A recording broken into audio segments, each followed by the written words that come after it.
Не мога да повярвам какво държа в ръцете си.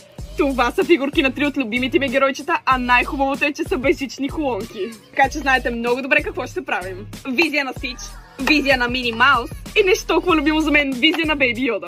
И реших първо да започна с визията на Мини Маус, като си сложих една розова поличка, риска и разбира се панделка. А вие напишете в коментарите коя от трите визии, които ще видите, ви харесва най-много. Готиното е, че тези мини колонки може да си ги използвате като аксесуар и да ги сложите примерно на вашите дънки. Колонките се казват BT Boomers и вече са налични в България, като може да ги намерите на много места. А ние с вас продължихме и към втората ни визия, която е на Стич. Както виждате, колонката вече е на дънките ми, а още една готина функция, че може да свържете повече от една колонка към телефона си. И така звука се чува още по-силно. А ние продължаваме и с третата ни визия на Бейби Йода. Ших да се облека като принцеса Лея от Star Wars. Разбира се, нашата визия няма как да е готова без светлините ни мечове. Как ги забравила, трябва да правя по-често видеа с тях. Сега ще изпробваме и малкия Бейби Йода в действие, как звучи.